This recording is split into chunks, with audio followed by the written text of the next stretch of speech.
السلام عليكم ورحمة الله. إن الحمد لله نحمده ونستعينه ونستغفره ونعوذ بالله من شرور أنفسنا ومن سيئات أعمالنا. من يهده الله فلا مضل له ومن يضلله فلا هادي له، وأشهد أن لا إله إلا الله وحده لا شريك له، وأشهد أن محمدا صلى الله عليه وسلم عبده ورسوله.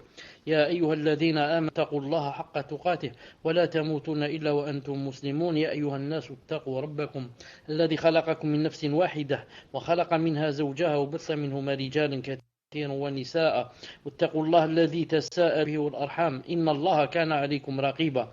يا أيها الذين آمنوا اتقوا الله وقولوا قولا سديدا يصلح لكم أعمالكم ويغفر لكم ذنوبكم، ومن يطع الله ورسوله فقد فاز فوزا عظيما. ألا إن أصدق الكلام كلام الله، وخير الهدي هدي محمد صلى الله عليه وسلم، وشر الأمور محدثاتها، وكل محدثة بدعة، وكل بدعة ضلالة، وكل ضلالة في النار. حياكم الله en cette soirée du mercredi 16 Jumad al-Akhir à 1435 de l'Hégire, correspondant au 16 avril 2014, bi'idhnillahi ta'ala.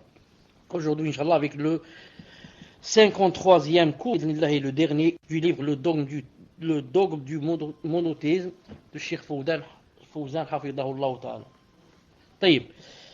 Juste on va récapituler un peu. Donc nous sommes dans le 6e et dernier chapitre, les bid'a. طيب.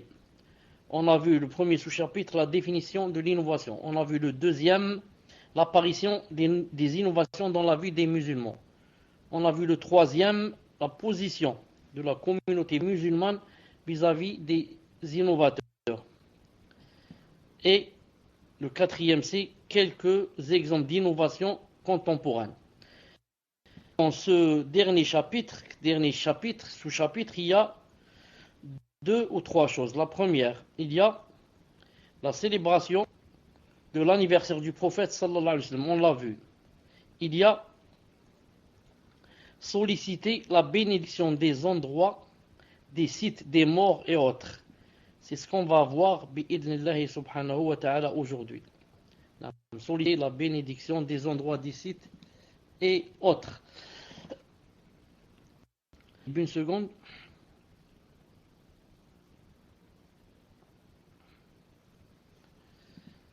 Le cheikh hafidahullah ta'ala dit: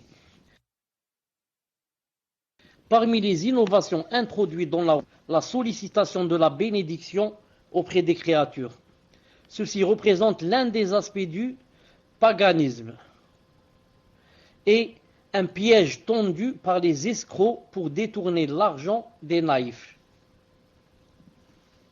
Le mot tabarruk signifie la sollicitation de la bénédiction, qui est l'attribution du bien à quelque chose et son accroissement. Je répète. Une seconde. Le mot tabarruk. Donc, on parle aujourd'hui du tabarruk, c'est-à-dire citer la bénédiction des endroits, ou bien des sites ou des morts. Le tabarruk, c'est la sollicitation de la baraka, de la bénédiction, qui est quoi? C'est quoi? Qu'est-ce que ça veut dire la bénédiction? Ça veut dire l'attribution du bien à quelque chose et son accroissement. Cheikh Hafidahullah ta'ala dit: mais ceci doit être sollicité auprès de celui qui le possède et qui en est capable. En l'occurrence, Allahu Azza wa Jal. C'est lui qui fait descendre la bénédiction et l'attribue à qui il veut. Quant à l'être créé, il ne peut accorder la bénédiction, ni la causer, ni la faire durer, ou la maintenir. Par conséquent, il n'est pas permis de solliciter la baraka, la bénédiction, auprès des endroits et sites, ou bien auprès de personnes vivantes ou mortes, car cela est considéré comme une pratique d'association shirk.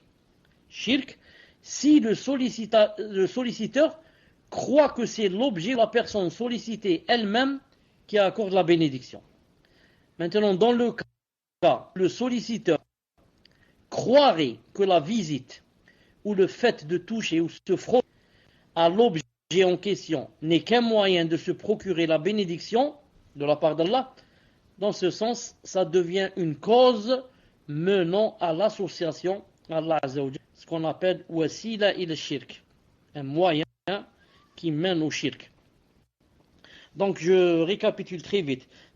Quand quelqu'un va chercher la bénédiction d'une chose ou d'une personne ou d'un endroit par exemple, s'il va croire que cette chose elle-même ou que cet endroit elle-même ou que ce mur lui-même, s'il va se frotter par exemple dessus, il va lui donner la bénédiction, dans ce cas il a fait le grand shirk et il est sorti de l'islam. Mais si maintenant, en allant se frotter contre un mur ou bien dans un endroit, croire que cet endroit est béni, il va me donner de la bénédiction, ou bien cette personne va me donner la bénédiction, mais je dis, c'est seulement une cause. C'est Allah Ta'ala qui me donne cette bénédiction. Mais c'est juste un moyen. Dans ce cas, c'est quoi? C'est un moyen au shirk. C'est wasila il shirk. En d'autres termes, c'est un petit shirk. C'est un petit shirk. Quant au fait que les compagnons, radiyallahu ta'ala anhum, cherchaient la bénédiction dans les cheveux du prophète sallallahu alayhi wa sallam, dans sa salive et ce qui se détachait de son corps, c'était une caractéristique propre au prophète sallallahu alayhi wa sallam. La preuve que c'est propre à lui, c'est que les compagnons radiyallahu ta'ala anhum ne sollicitaient pas sa bénédiction auprès de sa chambre ou son tombeau après sa mort sallallahu alayhi wa sallam, et ne se rendaient jamais dans les lieux où il faisait la prière ou bien où il s'asseyait pour chercher la bénédiction. Donc, une pareille pratique interdite à l'égard des tombeaux des saints à plus forte raison. Car ils n'ont pas le statut du prophète sallallahu alayhi wa sallam. Et le prophète lui-même, on n'allait pas dans sa pièce, dans sa maison, dans les endroits où il s'asseyait, où il priait pour chercher sa bénédiction. Également, les Sahaba ne recherchaient pas la bénédiction auprès des personnages pieux, tels que Abu Bakr ou Omar, radiyallahu ta'ala anhuma, et autres parmi les meilleurs compagnons, radiyallahu ta'ala anhum, ni de leur vivant, ni après leur mort. Ils ne se rendaient pas non plus à la grotte de Hira, ni au mont Sinaï, le mont sur lequel Azza wa Jal parla à Moussa. Taïb. Donc ils n'allaient pas dans ces endroits pour y prier ou pour invoquer Allah Azza wa Jal, ni aux autres montagnes que l'on dit renfermer les tombeaux de prophètes et autres, ni encore aux édifices établis à la mémoire d'un des prophètes. Les pieux prédécesseurs n'embrassaient pas et ne saluaient pas les endroits où le prophète sallallahu alayhi wa sallam priait régulièrement, que ce soit à la Mecque ou ailleurs. Il n'est donc pas permis d'embrasser ou de toucher l'endroit où le prophète alayhi sallam mettait ses nobles pieds et priait.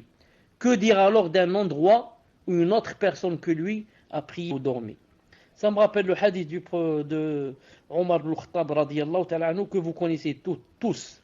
Quand il est allé embrasser la pierre noire, qu'est-ce qu'il a dit? Il a dit, je sais que tu n'es qu'une pierre qui n'apporte ni bien ni refoule le mal. Et si je n'avais pas vu le prophète sallallahu alayhi wa sallam t'embrasser, je ne l'aurais pas fait. Donc moi, je ne te pas parce que toi, tu vas me ramener un bien, mais parce que le prophète alayhi sallam t'a embrassé. Là, c'est suivre le modèle du prophète sallallahu alayhi wa sallam. Donc, conclusion, il n'est donc pas permis d'embrasser ou de toucher l'endroit où le prophète alayhi sallam mettait ses nobles pieds et priait. Alors, qu'en est-il des gens qui vont embrasser et toucher les endroits où d'autres hommes prient? Ce sont des saints, ce sont des marabouts, ce sont je ne sais quoi. Et ils vont là-bas, dans les lieux où ils ont prié ou bien où ils sont morts, ils vont là-bas se frotter, s'essuyer avec leur tombe, etc. Troisièmement, les innovations dans le domaine des cultes et du rapprochement d'Allah Ta'ala. Maintenant, on va parler des innovations dans le domaine des adorations et du rapprochement d'Allah Subhanahu wa Ta'ala. le cheikh dit, hafidahullah ta'ala, les innovations introduites de nos jours dans le domaine des cultes, les adorations sont bien nombreuses. La règle concernant les cultes, l'adoration, est la limitation à ce qui est appuyé par le Coran et ou la Sunna. Par contre, toute pratique qui n'a pas de preuve dans la religion est considérée comme innovation. Selon la parole faite sallallahu alayhi wa sallam, Man amila amalan laysa alayhi amruna fahuwa radd. C'est-à-dire, quiconque fait un acte qui n'est pas conforme à l'islam, alors son acte sera rejeté. Rapporté par Muslim. Donc la règle c'est quoi dans les adorations? La règle c'est que toute personne qui fait une adoration doit ramener une preuve que ce qu'elle fait c'est une adoration. C'est pas le contraire. Parce que certaines personnes vont inventer des choses, vont inventer des jours pour jeûner, des moments pour prier. Et quand tu lui dis pourquoi tu fais ça, il dit donne-moi une preuve que ce que je fais est bid'a et que Allah n'accepte pas de moi. Tu lui dis c'est le contraire. Ce que tu fais toi c'est quoi? C'est une adoration. Donc c'est à toi de donner une preuve que cette adoration est légiférée en islam.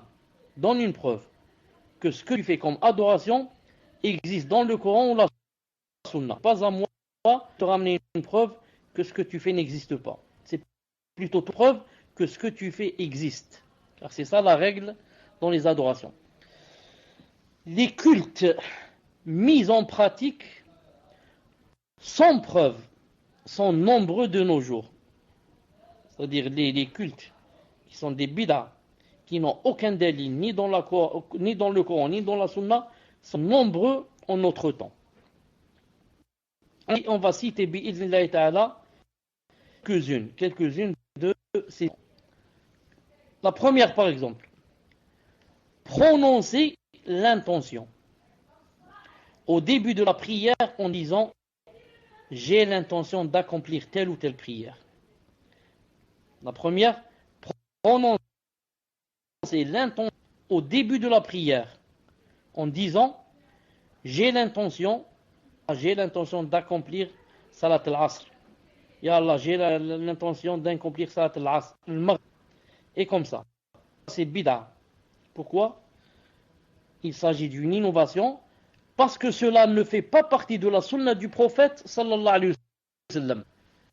Et parce qu'Allah Azza wa Jal a dit dans le Coran قُلْ أَتُعَلِّمُونَ اللَّهَ بِدِينِكُمْ وَاللَّهُ يَعْلَمُ مَا فِي السَّمَاوَاتِ وَمَا فِي الْأَرْضِ وَاللَّهُ بِكُلِّ شَيْءٍ عَلِيمٌ. Est-ce vous qui apprendrez à Allah Azza wa Jal votre religion? Il a dit alors que Allah Azza wa Jal sait tout ce qui est dans les cieux et sur la terre. Et Allah Azza wa Jal est omniscient. 49, 16. Non. Tu veux apprendre à Allah subhanahu wa ta'ala la religion? C'est pas possible. C'est lui qui nous a légiféré la religion. Donc on peut monter des choses et dire que ça Allah ta'ala aime ça. Il faudrait avoir des preuves que Allah a légiféré tel ou tel. Donc je dis, il faut faire attention à la bid'a de quoi? Avant de dire Allahu Akbar pour commencer la prière, de dire Ya Allah, acceptez de moi telle prière. Et certains ajoutent d'autres choses. Ils disent Ya Allah, acceptez de moi, par exemple, Salat al-Dhuhr de tel jour, d'aujourd'hui jeudi. Et certains disent Ya Allah, acceptez de moi, Salat al-Dhuhr d'aujourd'hui jeudi, de telle année, 2014. Et certains ajoutent Ya Allah, acceptez de moi, Salat al-Dhuhr de tel jour, de telle année, dans telle mosquée, dans la mosquée. Et certains ajoutent là, de telle mosquée, derrière tel imam. Il cite même son nom. Derrière l'imam. Allah l'Adim. Regardez, une bid'a, yani, va pousser à une autre bid'a. Une bid'a va pousser à une autre bid'a, et comme ça.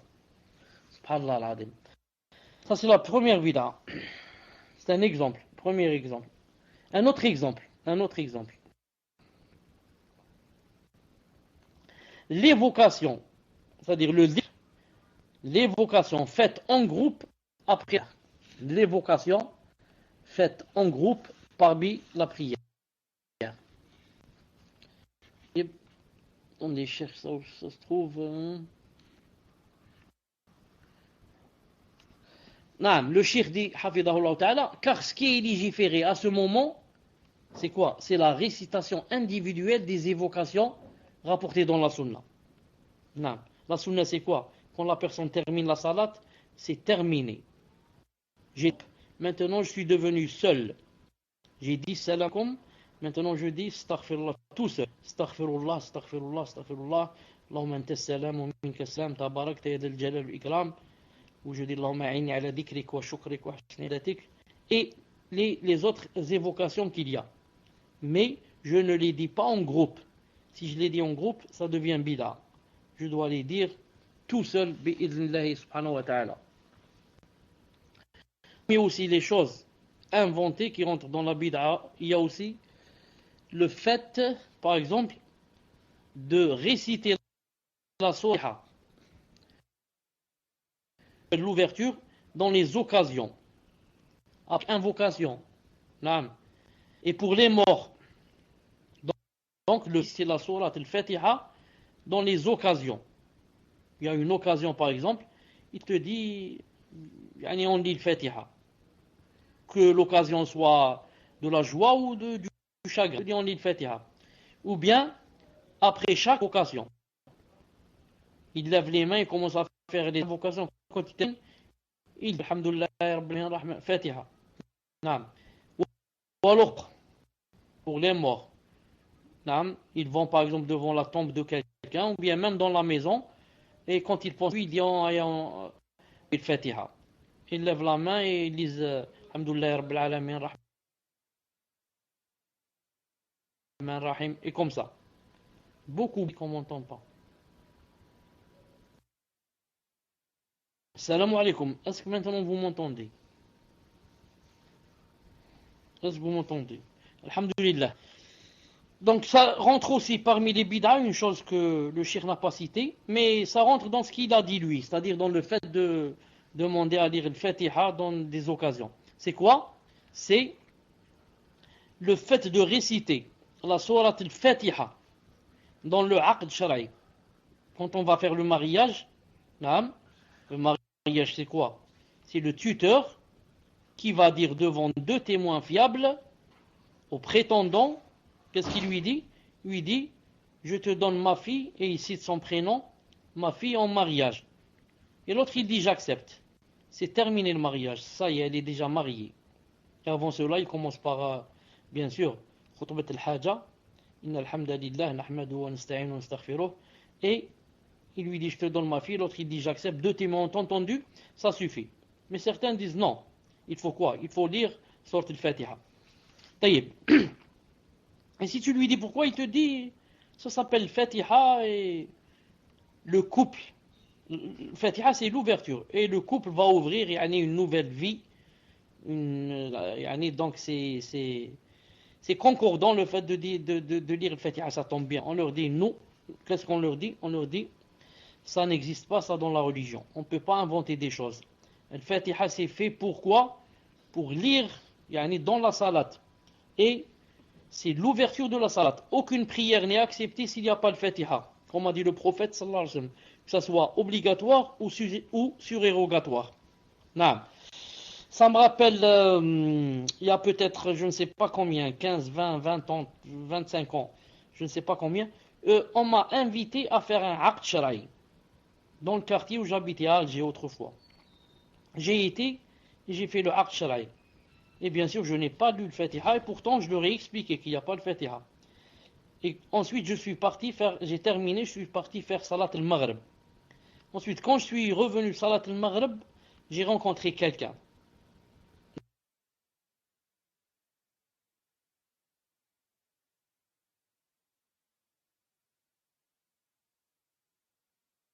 Il m'a dit, Cheikh, je crois qu'il était présent avec l'imam de la mosquée. Qu'est-ce qui se passe? Vous m'entendez pas? Vous m'entendez pas? Qu'est-ce qui se passe? Sinon, je sors et je reviens. Si vous m'entendez pas, je sors et je reviens. Alhamdulillah. Ils ont ramené l'imam de la mosquée. Qu'est-ce qu'il a fait? il a refait l'acte après moi. Il a refait l'acte après moi, et bien sûr, a lu le Fatiha, parce qu'on lui a fait la condition qu'il fallait lire le Fatiha. Ça fait combien? Ça fait 20 ou 30 ans. Et ça fait pas maintenant 15 jours. Ça fait pas 15 jours, j'ai été faire un acte, mais quand c'est la famille, je peux pas refuser. Quand j'ai terminé, on a commencé à faire les doigts à la personne, Allahumma barakallahu lak, baraka alik, jama'a bainakuma fi khair. Ensuite, son père, le père du prétendant, m'a dit, et pourquoi on va pas lire le Fatiha? Qu'est-ce que tu penses si on va... J'ai fait semblant de ne pas comprendre. J'ai dit, c'est quoi le Fatiha ici? Yani, on va lire Alhamdulillah et qu'est-ce qu'on va faire? Il m'a dit, on lève les mains, on fait des doigts, on lit le Fatiha. Je lui ai dit ce qu'on a fait, bi'idhnillahi ta'ala, est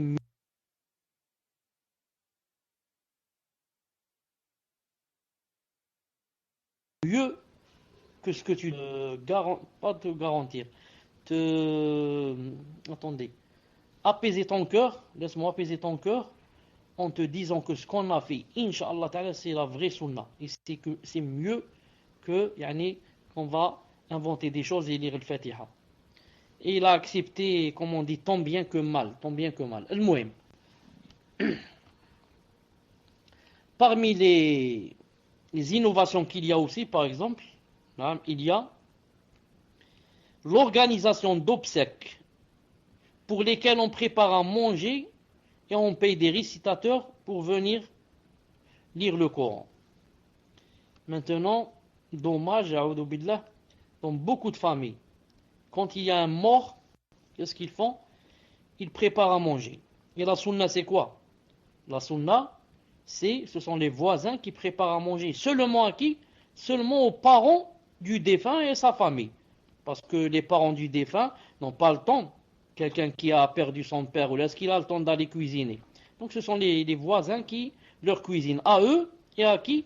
Et à ceux qui sont venus peut-être de loin. Il y a qui sont venus à 200, 300 km. Il y a qui sont venus de France, d'Angleterre, des parents proches. Ceux-là, ils doivent manger. Qu'est-ce qu'ils font? Les voisins leur cuisinent.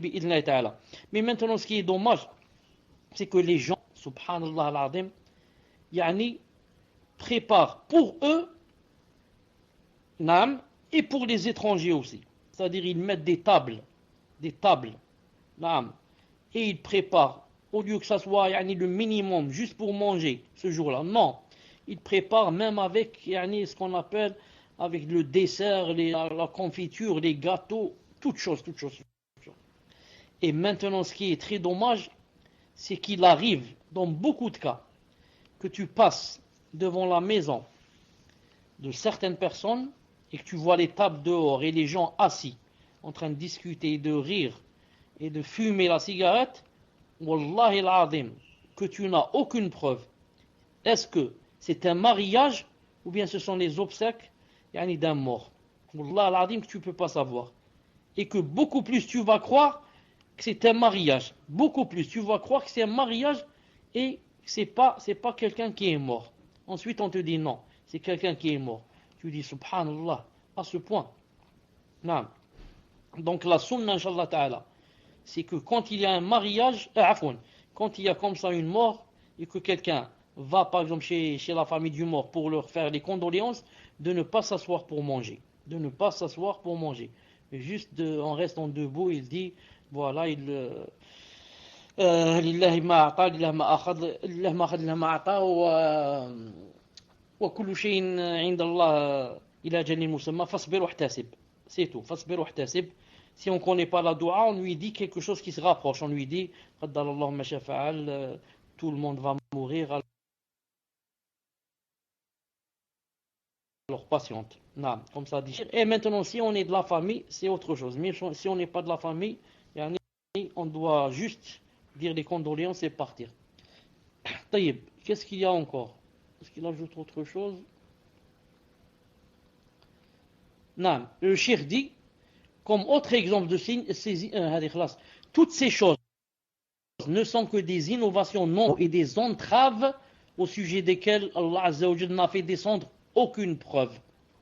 Il y a aussi parmi les bid'a, la célébration d'événements religieux tels que le voyage nocturne et l'ascension, l'Isra ou le Mi'raj, ainsi que l'hégire du prophète sallallahu alayhi wa sallam.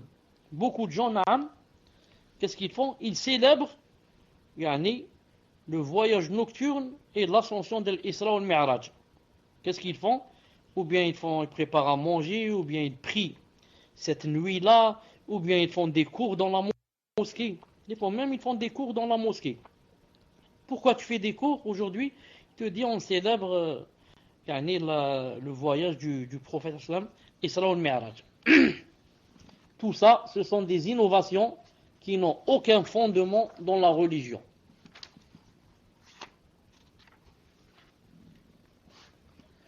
Il y a aussi, parmi les innovations, l'accomplissement d'une umrah dite rajabite, c'est-à-dire au mois de Rajab. Beaucoup de gens, au mois de Rajab, il va à la umrah. Et il a dans l'intention que si on va faire umrah au mois de Rajab, on a fait ce qu'on appelle une rajabite, donc on aura beaucoup de quoi? Beaucoup de récompenses pour cela. Le cheikh dit, de même que l'accomplissement d'une umrah dite rajabite au mois de Rajab, à côté d'autres cultes consacrés à ce mois, tels que des prières surérogatoires ou des jours de jeûne, tout ceci, malgré que ce mois ne se distingue en rien des autres mois, ni concernant la umrah, ni le jeûne, ni la prière, ni l'immolation ou un quelconque autre culte d'adoration. Tout cela n'existe pas et fait bid'a. C'est bid'a. Il y a aussi toutes les sortes d'invocations soufis. Ce ne sont que des innovations et des inventions dans la religion, parce qu'elles contredisent les invocations prescrites dans la religion au point de vue du texte, de la façon de les réciter et du moment qui leur est consacré. Beaucoup de soufis et beaucoup de gens, par exemple, qu'est-ce qu'on sait nous? On sait que quand on termine chaque salat, qui est obligatoire, on lit Ayatul Kursi. On lit par exemple Qul huwallahu ahad. On lit Qul a'udhu bi rabbil falaq. On lit Qul a'udhu bi rabbin nas. Après chaque salat obligatoire. Il y a des soufis, non. Il va te lire des dhikr, des invocations que tu ne trouves ni dans le Coran ni dans la Sunna. Il te dit il faut lire ça 100 fois ou 1000 fois.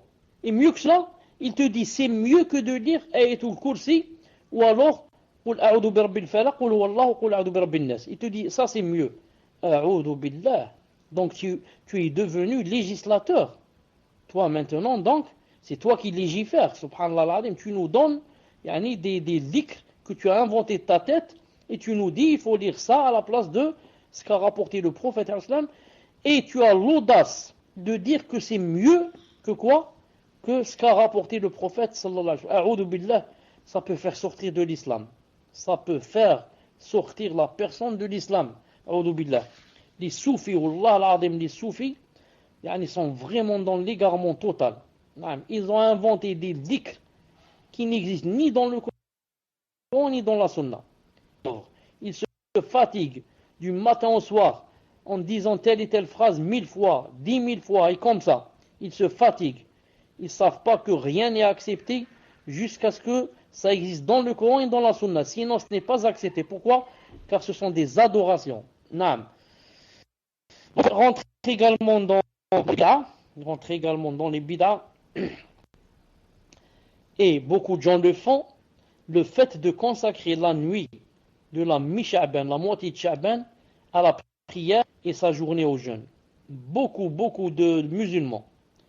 Quand c'est le 15 Sha'ban, qu'est-ce qu'ils vont faire? Ils vont jeûner le jour, la moitié de Sha'ban. Et cette nuit-là, qu'est-ce qu'ils vont faire?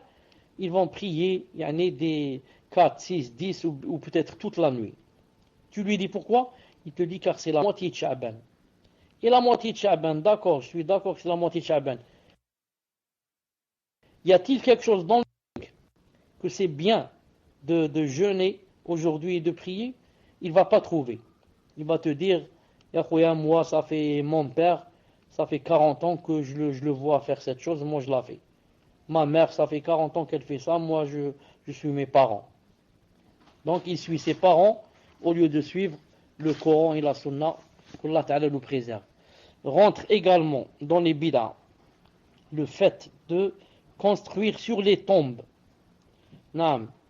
et leur transformation en lieu de prière, le fait de s'y rendre afin de rechercher la bénédiction, la bénédiction, implorer les morts, tout cela, ça rentre dans les innovations. Le prophète sallallahu alayhi wa sallam, juste l'avant-dernière phrase qu'il a dite avant de mourir, il a dit attention, attention aux tombes. Il a demandé à Allah subhanahu wa ta'ala qu'il ne fasse pas que sa tombe soit un lieu de visite pour les gens, pour qu'il aille tourner autour d'elle, etc. etc. Non. Tout ça, ça rentre dans le shirk, wal-iyadu billah. Surtout maintenant, si on va là-bas pour pleurer le mort, ça devient vraiment le grand shirk, wal-iyadu billah. Le shirk a dit, une autre invocation, il a dit, la visite des cimetières pour les femmes, il a dit, c'est aussi une innovation. Alors que le messager d'Allah sallallahu alayhi wa sallam a maudit celles qui visitent fréquemment les tombes, ceux qui les prennent comme lieu de prière, et ceux qui y allument des bougies. Je voudrais juste ajouter ici quelque chose, tout en respectant ce qu'a dit le cheikh Hafidahullah Ta'ala. Je voudrais dire qu'il y a un deuxième avis qui dit que la visite des cimetières pour les femmes n'est pas interdite. Et cet avis est aussi fort, l'avis de Cheikh Al-Albani, rahimahullah ta'ala. Et parmi ces dalils, vraiment des dalils forts, que le prophète sallallahu alayhi wa sallam a dit, je vous avais interdit de visiter les tombeaux. Maintenant je vous le permets. Et il n'a pas dit, je le permets seulement pour les hommes. Mais il a dit, je vous le permets. Vous, c'est-à-dire les musulmans. Et parmi les dalils aussi, que le prophète sallallahu alayhi wa sallam a appris à Aïcha quand elle lui a dit, Ya Rasulallah, qu'est-ce qu'on dit? C'est-à-dire si quelqu'un va au temple, qu'est-ce qu'on dit? Il lui a dit, tu dis tel et tel doigt, tel et tel doigt. Par exemple la doua de Salamu ala qawmin, Salamu ala qawmi darin mu'minin. Non, c'est pas comme ça. Attendez, comment ça commence? Afwan, Salamu ala ahl diyar. من المؤمنين والمسلمين من المؤمنين ومن المسلمين وإنا إن شاء الله بكم لاحقون يغفر الله لنا ولكم. Et dans d'autres versions أنتم من المستقدمين ونحن من مستأخرين نسأل الله لنا ولكم العافية. Et comme ça, il y a beaucoup de versions. المهم, donc il lui a pas dit c'est interdit, il lui a dit voilà ce que tu dis si tu vas à la tombe.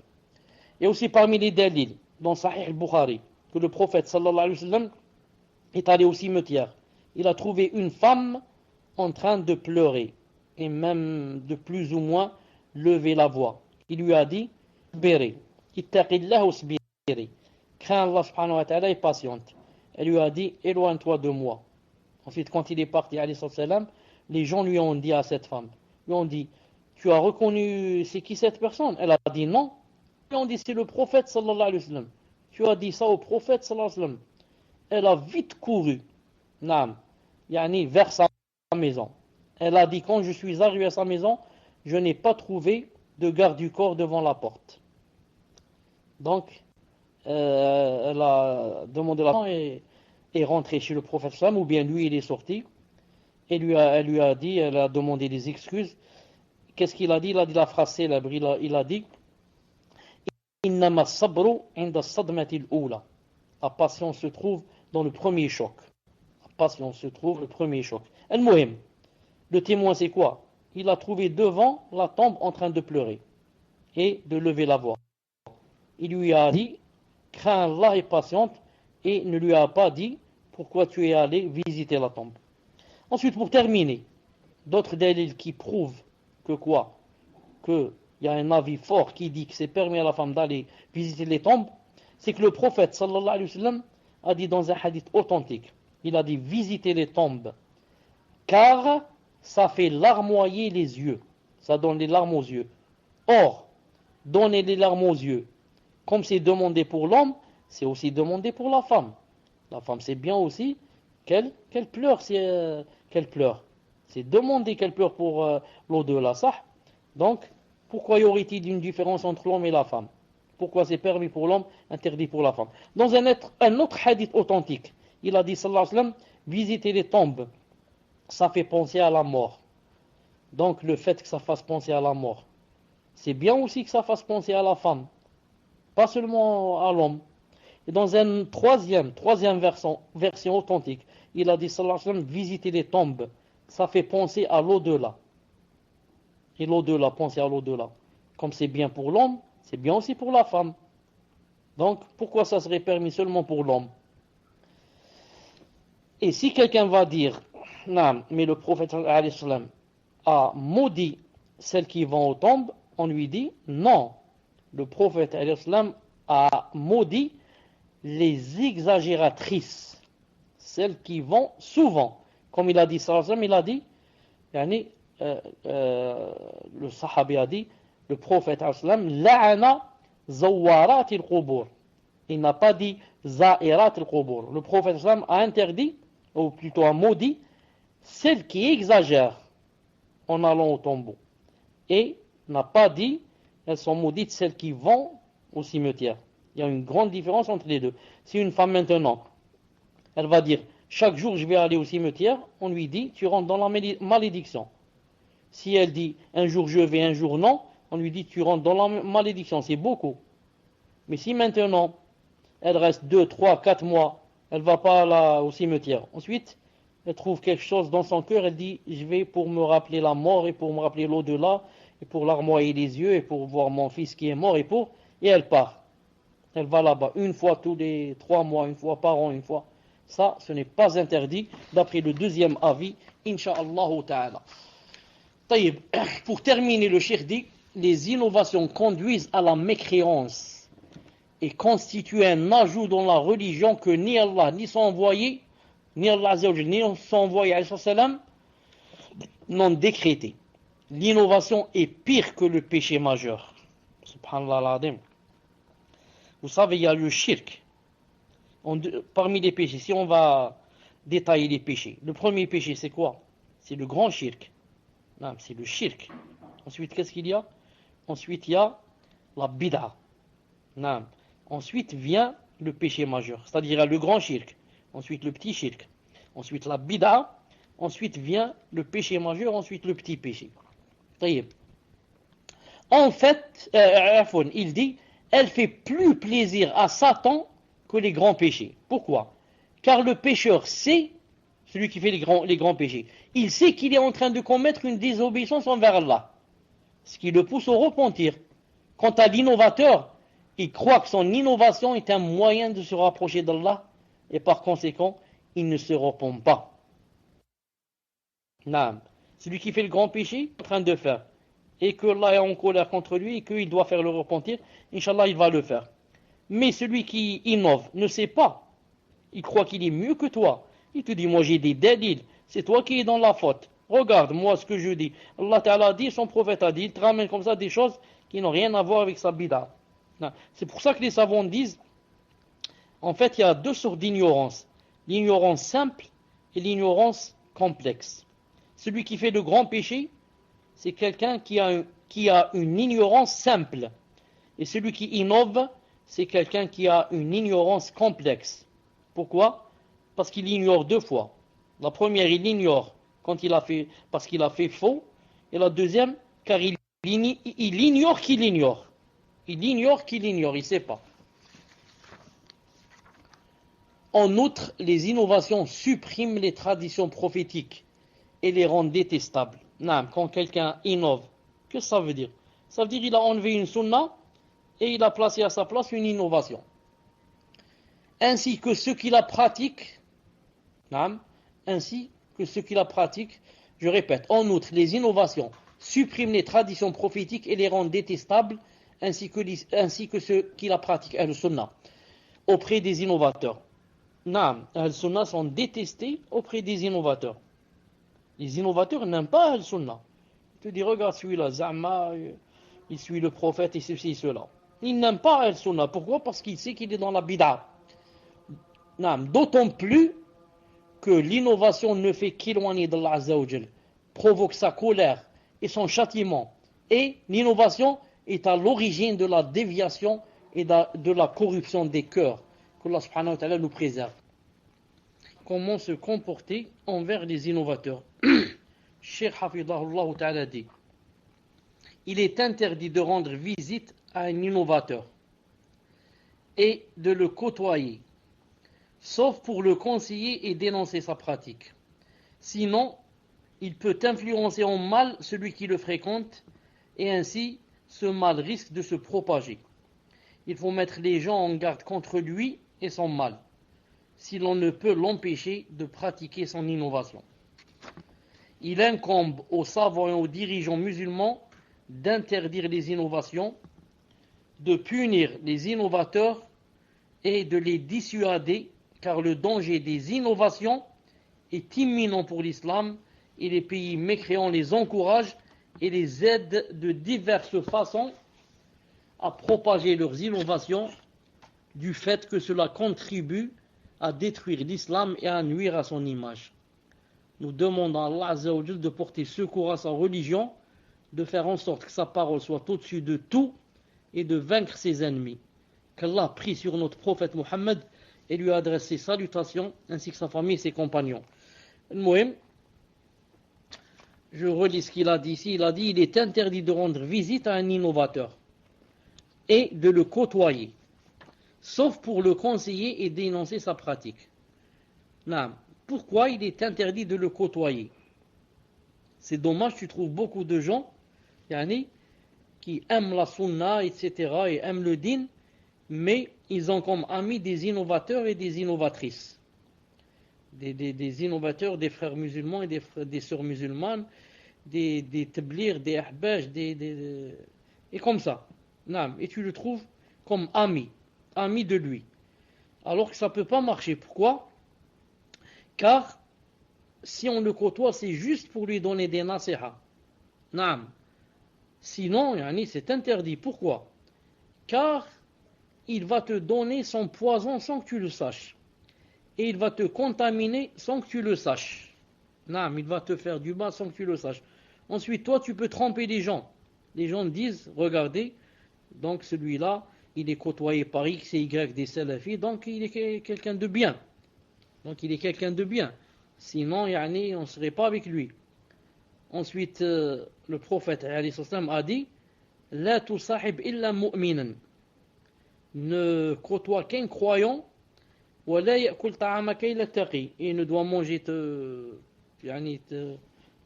disons, qu'un pieux. Taïb. Il dit ici que j'ai dit que c'était interdit de côtoyer un innovateur. Déjà le prophète a dit dans un hadith authentique, il a dit, comment qu'il a dit? Il a dit, attendez, le hadith qui parle des soldats regroupés. Attendez, comment qu'il a dit? Qui peut me rappeler comment commence le hadith? J'ai pas ma tête avec moi. Qui se rappelle le hadith qui, au milieu, le prophète, comme des soldats enrégimentés. Attendez, je pense un peu à ce hadith. C'est pas le mu'min pour son frère, non. Les âmes, qui parlent des âmes. Al-arwah junud mujannada. Naam. Il a dit les âmes sont comme des soldats regroupés, enrégimentés. Il a dit les âmes qui se connaissent, se reconnaissent, il a dit s'unifient. Et celles qui n'est-ce pas, fuient l'une de l'autre. À peu près, comme ça il a dit sallallahu alayhi wa sallam dans un hadith authentique. Donc maintenant, les âmes qui se reconnaissent s'unifient. Si maintenant toi tu es avec un mubtadi' et ça te plaît de t'asseoir avec lui, c'est pas pour lui faire des nasiha. Non. Si c'est pour faire des nasiha, c'est permis. Mais c'est parce que ça te plaît de le prendre comme ami, d'être du matin au soir avec lui. Ça veut dire que vos âmes se sont unifiées. Vos âmes se sont unifiées. Et Vos âmes sont trouvées que vous êtes sur le même tempérament, même façon de penser, même. Donc vous êtes la même chose. Non. C'est pour cela qu'il faut prendre garde bi'idhnillah subhanahu wa ta'ala. طيب. Ensuite, ça me plaît beaucoup ce qu'a dit Cheikh al-Islam rahimahullah ta'ala quand il a parlé des innovateurs. Il parlait de ceux qui parlent de que Allah ta'ala s'incarne dans les personnes et que Allah ta'ala est partout, etc. Il a dénoncé leur bid'a. Ensuite il a dit, écoutez bien ce qu'il a dit. On doit punir, on doit punir toute personne, qui s'affilie à eux, ou les défend, ou fait leurs éloges, ou bien glorifie leurs livres, ou est connu qui les aide et les assiste. On doit punir aussi celui qui quoi, ou bien il a dit celui qui leur trouve des excuses, celui qui déteste leurs critiques, celui qui dit qui n'a pas compris ce qu'ils ont voulu dire, celui qui dit que j'ai pas compris ce qu'il a voulu dire dans ce livre, et ce genre d'excuses que ne peut dire qu'un ignorant ou bien un hypocrite. Mais plutôt il faudrait punir toute personne qui connaît leur cas et n'aide pas à se dresser contre eux.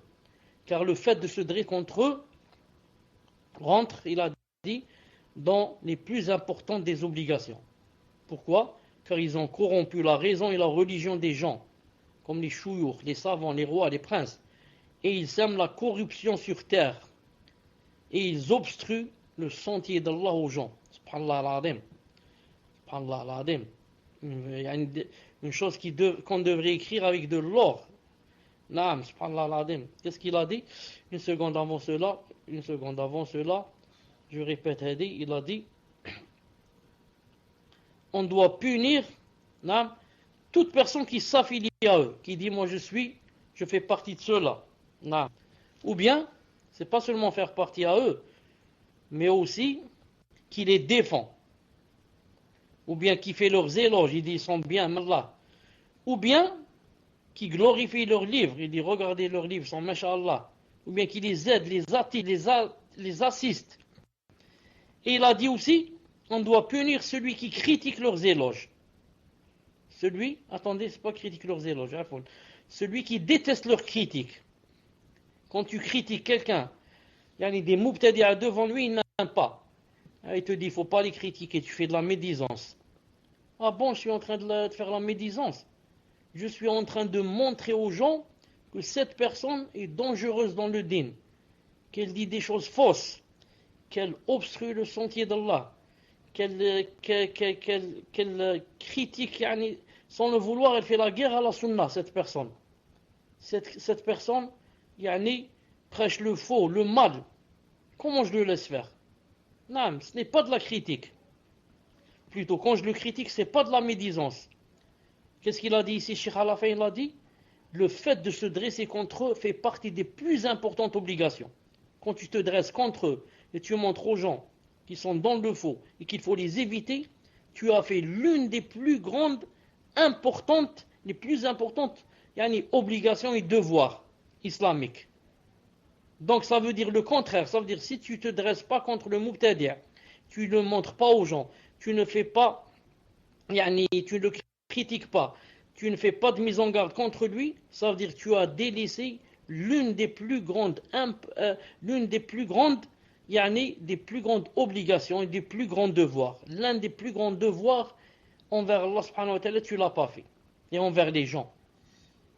C'est comme tu connais quelqu'un qui est escroc et qui vole les gens.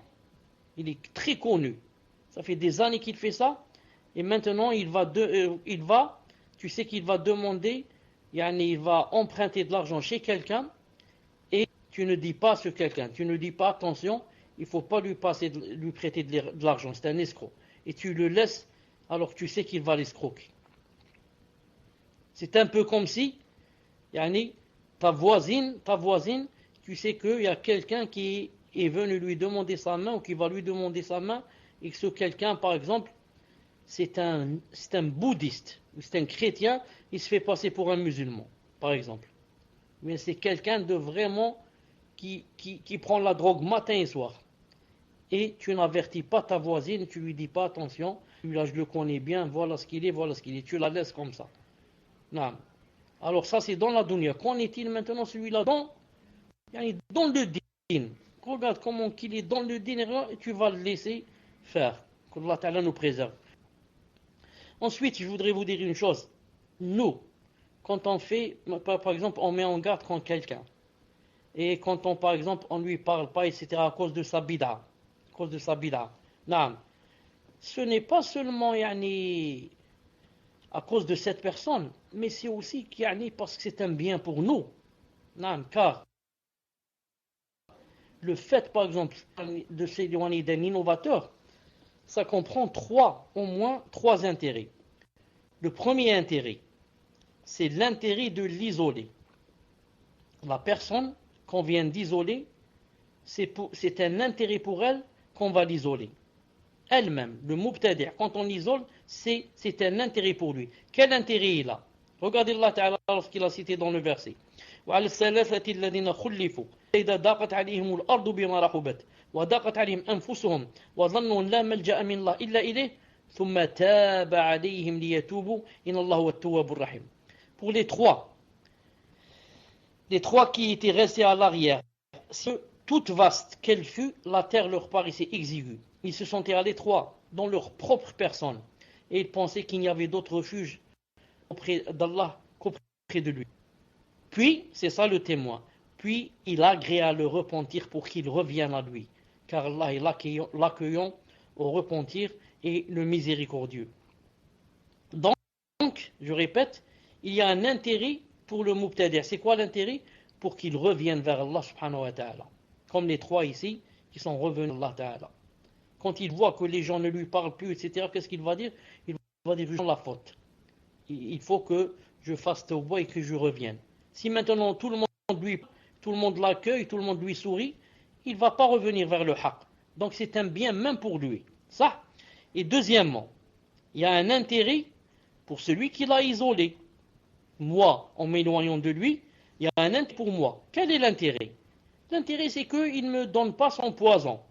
L'intérêt, c'est pour qu'il n'influe pas sur moi. Comme a dit le prophète, sallallahu alayhi wa sallam, dans le hadith authentique. Il a dit, l'exemple du bon compagnon et du mauvais compagnon, c'est comparable à celui qui vend du musc et au forgeron. Celui qui vend du musc, ou bien il t'en fait cadeau, ou bien il t'en vend, ou bien tu profites de sa bonne odeur. Dans les trois cas, tu es gagnant. Quant au forgeron, toujours tu es perdant. Car ou bien il brûle tes vêtements, ou bien il t'enfume avec sa mauvaise odeur. Donc, toi quand tu fréquentes un mubtadi', toujours il va te faire un mal. Toujours. Comme qui? Comme le forgeron. Ou bien il va brûler tes vêtements, ou bien il va t'enfumer. La même chose, le mubtadi'. Ou bien il va te brûler, ou bien il va t'enfumer. La moindre des choses, il va te donner des doutes. Il va te donner des choubouettes. Donc, Yahouya, moi, je m'éloigne de lui, il me laisse tranquille. Et il me laisse mon cœur tranquille. Non.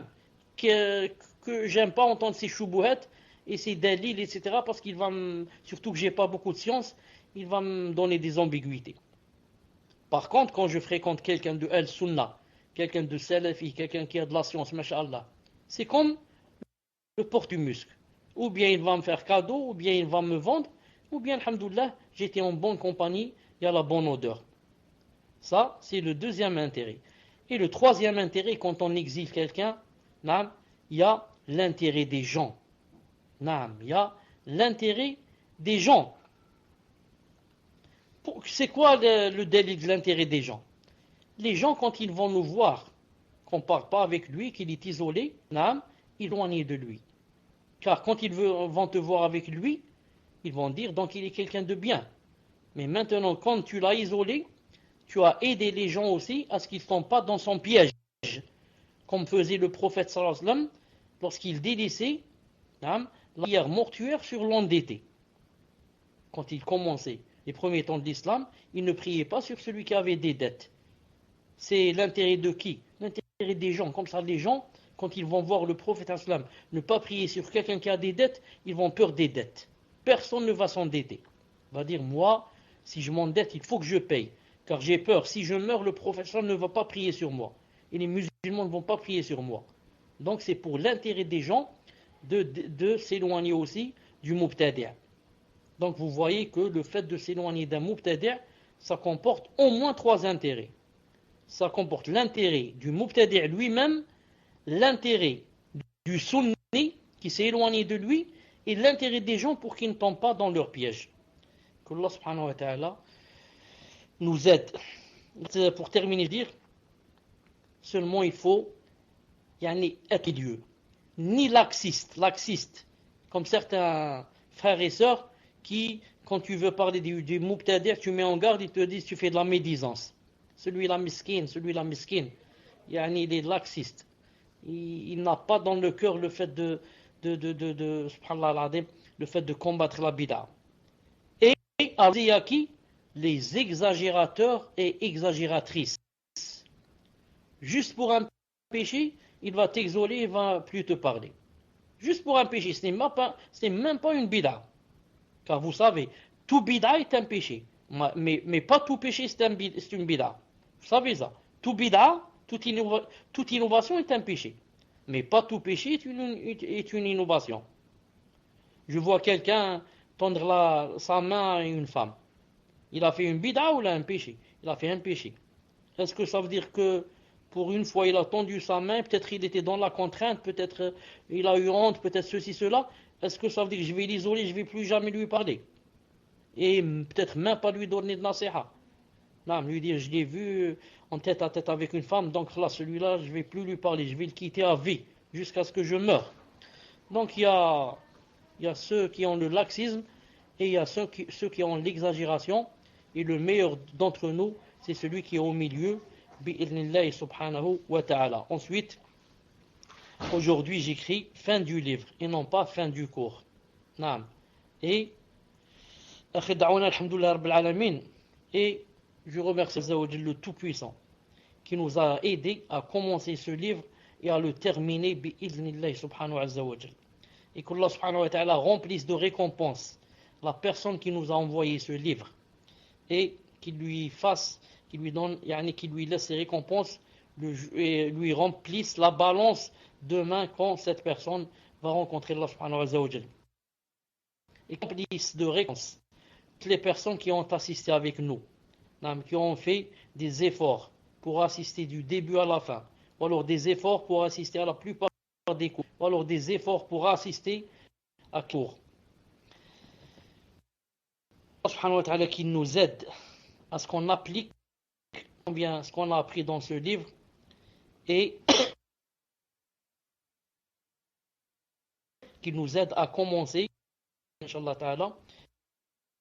Comme ça, on va commencer samedi, un mercredi, un autre livre nouveau, bi'idna subhanahu wa ta'ala, que Allah subhanahu wa ta'ala nous aide à choisir et à faire le bi'idna subhanahu wa ta'ala. Ensuite, comme je vous ai dit une fois, j'ai dit toujours, il faudrait apprendre à lire des livres et non pas à feuilleter les livres et lire 2-3 pages et notre livre. Comme ça, jamais la personne ne sera un talibouin. Un talibouin, pour qu'il devienne un talibouin, il faut qu'il lise des livres, des tomes. Quand il commence un livre, du début jusqu'à la fin, même s'il comporte 4, 5, 10 tomes, s'il le commence, il doit le finir bi'idhnillahi ta'ala, avec un cahier, des cahiers devant lui, et une note. Tel intérêt se trouve telle page, tel tome. Il le note. Comme ça, il en aura besoin pour réviser bi'idhnillahi ta'ala, car si quelqu'un lit comme ça sans écrire, il ne va pas pouvoir tout retenir. C'est pas possible. Donc il doit, Inch'Allah ta'ala, écrire et lire et noter bi'idhnillahi subhanahu wa ta'ala. طيب. Est-ce que, Inch'Allah ta'ala, vous auriez quelques questions avant que l'émission ne commence? Tfadlal. Salam alaikum wa rahmatullahi wa barakatuh. Est-ce qu'il y a du son? Alhamdulillah. Alhamdulillah. Cher, je vais poser la première question et ensuite, Inch'Allah, le frère Mahmoud prendra le relais. Assalamu alaikum, cher. De nos jours, lors de la visite pour les condoléances, il est rare que les gens ne fassent pas à manger. Ils ne posent pas à manger et boire en incitant fortement pour qu'on boit et mange. Ma question est, est-ce que si on boit ou on mange à contre-cœur pour ne pas les vexer, cela entre dans, cela entre dans le péché ou la bid'a? Jazakallahu khair. Tafadal ya sheikh. Normalement, Inch'Allah Ta'ala, ça rentre dans le péché. Car les salafs disaient que le fait de s'asseoir seulement, ça rentrait dans l'interdiction. Pas seulement de manger. De s'asseoir sur une chaise déjà et s'asseoir, ils ont dit que ça rentrait dans le péché. Bien sûr, je ne parle pas de la famille. Je parle des étrangers. Maintenant, pour les étrangers, il faudrait savoir que ce n'est pas obligé d'aller chez lui pour éviter tout cela. Je peux lui téléphoner. Non, lui téléphoner. Ou bien, le guetter. Quand il est loin de la maison, je vais à sa rencontre. Et je lui dis. Ou bien, je vais dans son travail. Non, je vais là où il travaille. Et je lui fais des condoléances. Non, surtout que maintenant, j'ai dit, il y a le téléphone, alhamdoulilah. Car si je vais chez lui, non, il va être obligé à me donner à manger. Et si je mange maintenant, je suis entre deux feux. Le ravir et rendre Allah Ta'ala en colère. Ou bien le mettre en colère et ravir Allah Subhanahu wa Ta'ala. Donc moi, pour éviter tout ça, il vaut mieux que je n'aille pas chez lui. Et que je lui fasse les condoléances par téléphone, ou bien je vais chez lui, là où il travaille, ou bien là où je sais qu'il se trouve, mais pas dans sa maison. C'est mieux. Non. Tfadal. Assalamu alaikum. Est-ce qu'il y a du sang?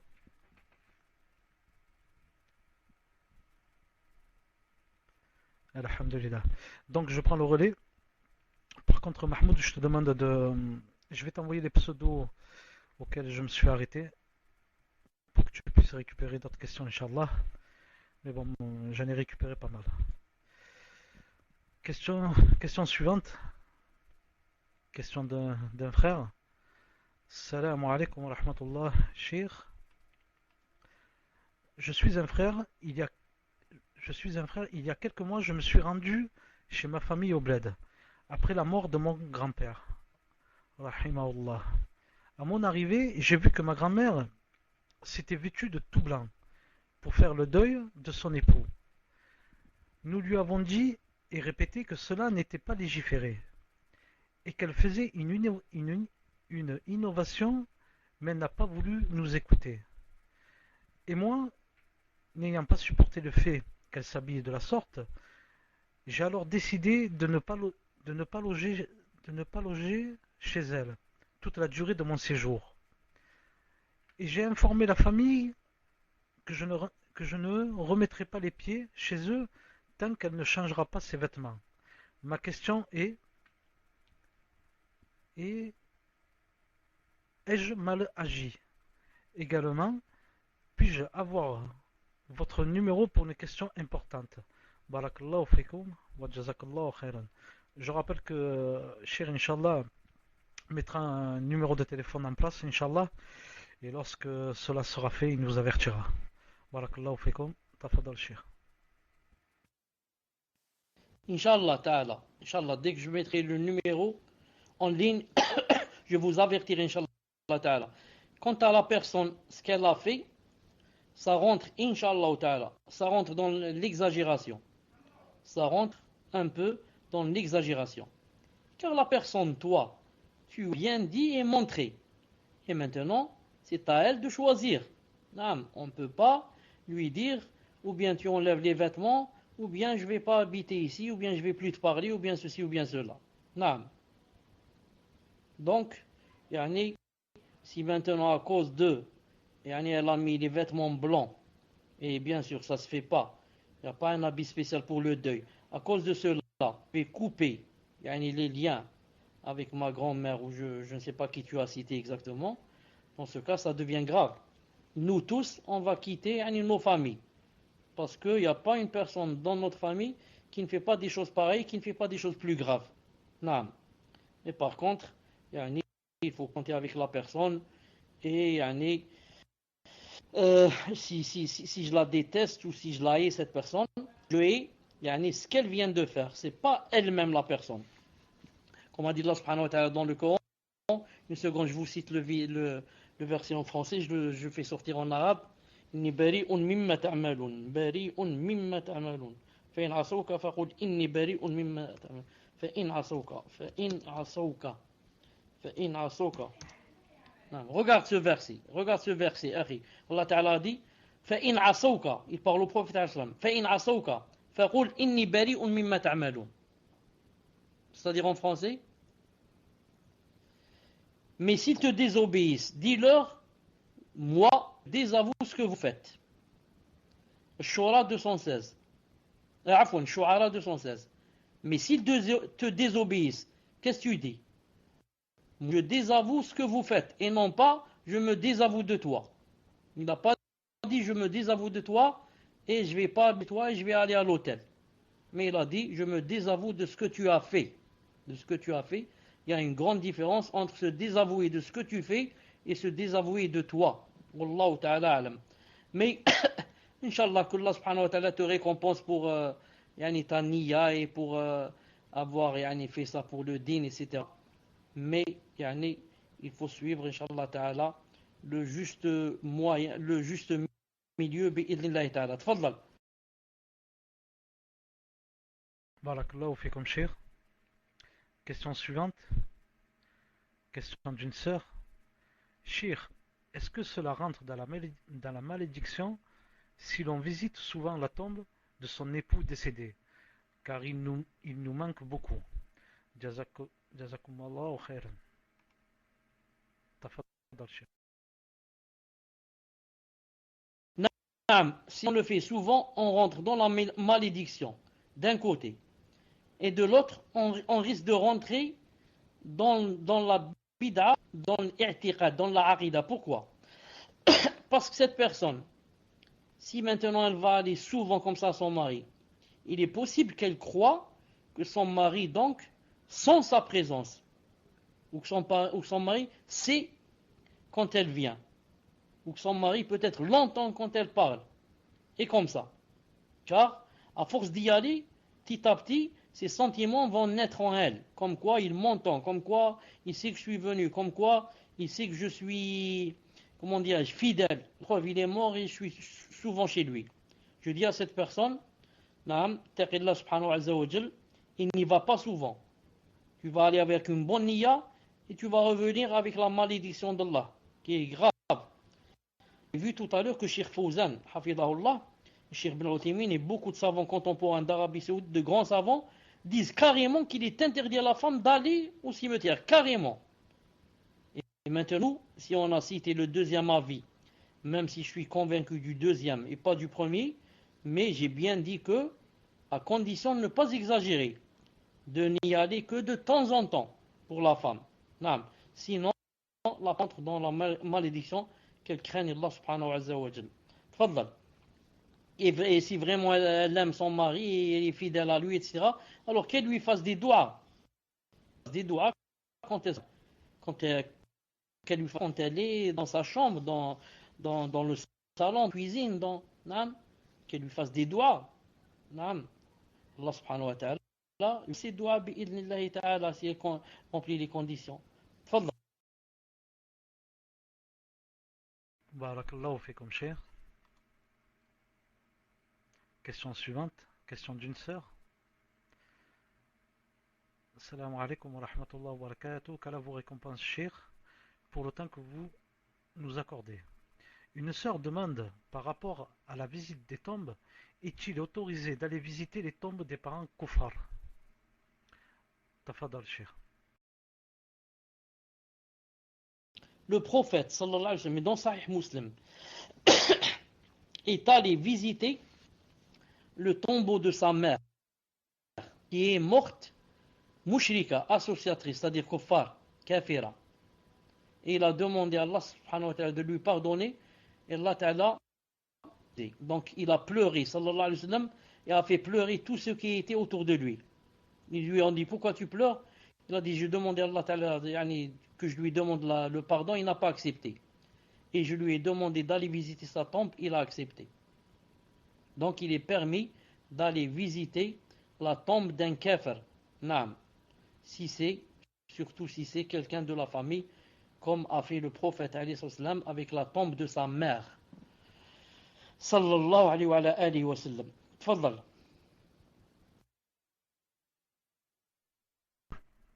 Barakallahu fikum, cher. Question suivante. Question d'une sœur.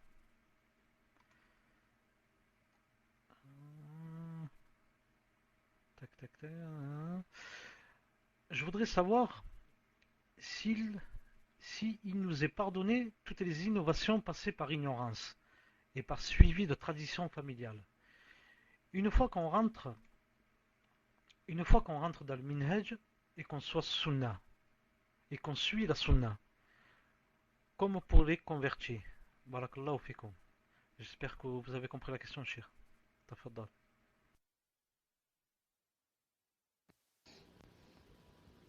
Naam. Avant cela, je voudrais dire deux choses. Vous m'entendez? Oui, là. Tout à l'heure dans Salat Isha, je me suis souvenu ce qu'on doit dire quand on rentre à la tombe, quand on va au cimetière. On dit, parmi ce qu'on dit, Salam ala ahl diyar min mu'minin ou muslimin, wa yarhamullah. Tout à l'heure, moi j'ai dit, wa innakum min mustaqdimin. Alors, wa yarhamullah al-mustaqdimin minna ou al-mustakhirin. Wa inna, insha'Allah, lahiqun. Ça, c'est la première des choses. Quant à la question tout à l'heure, la sœur qui a dit, si elle va rendre visite à sa mère, yani qui est mushrika, qui est kafira, c'est-à-dire chrétienne ou autre. J'avais dit que c'était permis, j'ai cité le hadith du prophète islam qui est allé voir sa mère, yani morte, et sa mère est morte sur le shirk. Mais ce que je voulais dire par contre, j'ai peur pour la personne, yani, quand elle y va, yani, de revenir avec un cœur plus gros et plus chagriné. Parce qu'elle sait que sa mère est morte dans le shirk et que Allah Ta'ala ne pardonne pas le shirk. Donc en ce sens, yani, c'est un peu difficile pour aller yani, la visiter, même si c'est permis. Je dis c'est permis. Mais maintenant, yani, comment que la personne va revenir de la tombe, ça c'est à elle de voir. Ce n'est pas une chose facile. Non. Sauf si Allahu A'lam 3 fois. Si la personne vraiment vivait dans un endroit où elle n'a vraiment jamais entendu du prophète et qu'elle sera testée Yawm al-Qiyamah, Allahu A'lam. Naam. Oh, je reviens à la dernière question maintenant, où la personne a dit, une seconde, il y a le téléphone, où est-ce qu'il bip là? Non. Une personne, pour la réponse de la question, naam, une personne, quand elle était dans la bid'a, etc., ensuite a connu le minhaj, et s'est impliquée dans le minhaj, et a fait le repentir du passé et a demandé pardon à Allah subhanahu wa ta'ala, le prophète alayhi sallam a dit la tauba efface ce qui la précède. Si la personne a regretté ce qu'elle a fait, a demandé pardon et a mis dans le cœur et l'intention qu'elle n'y reviendrait pas et qu'elle déteste et regrette ce qu'elle a fait, Allah ta'ala lui pardonne et lui efface ses péchés et elle commence sur Allah ta'ala une nouvelle page bi'idhnillahi ta'ala. Tfaddal. Barakallahu fikum, cher. Par contre, je demanderai aux frères et aux sœurs d'ouvrir vos PV au frère Mahmoud, Inch'Allah, car il va récupérer quelques questions hors cours. Barakallahu fikum. Question suivante. Question d'un frère. Le cheikh a dit que le fait de prononcer l'intention est une bid'a. Est-ce que la salat n'est pas acceptée? Est-ce que la salat n'est pas valide? Barakallahu fikum, cheikh. Tafaddal. On ne peut pas aller jusqu'à dire que la salat n'est pas valide, n'est pas acceptée. Ce qu'on peut dire, c'est que la personne a un péché. pour avoir yani, fait cette bid'a et pour avoir ajouté comme ça des choses. Naam. Et il se peut bien sûr que la personne soit ignorante et qu'elle... Il se peut que la personne soit ignorante et qu'elle ne sache pas. Celle-là, on lui apprend. Avant de dire que c'est un mubtadi', on lui apprend d'abord le din. Mais maintenant, si la personne, on lui a appris, on lui a donné des preuves et elle est convaincue qu'il n'y a pas cette chose. Qu'il n'y a pas cette chose. Et après, elle va la dire, elle aura yani, vraiment des péchés et c'est vraiment grave. Naam. On ne peut pas dire que la salat est nulle parce que ce qu'elle a dit, quand elle a dit Allah a accepté de moi salat al-dhuhr ou salat al-asr, etc., c'est une chose qui n'est pas dans la salat. C'est avant la salat, elle a dit ça. Si elle avait dit ça à l'intérieur de la salat, peut-être que sa salat serait nulle. Mais là, elle l'a dit avant la salat. Donc, elle a fait le péché avant de dire Allahu Akbar et avant de commencer la salat. C'est pour ça qu'on ne peut pas dire d'elle que sa salat est nulle. Naam. Tfadal.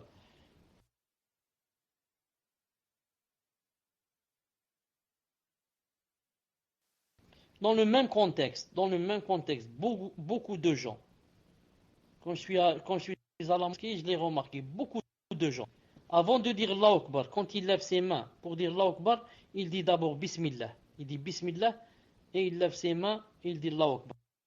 C'est une bid'a. Ça aussi c'est une bid'a. Il n'y a ni dans le Coran ni dans la Sunna qu'avant de dire Allahu Akbar, on dit Bismillah.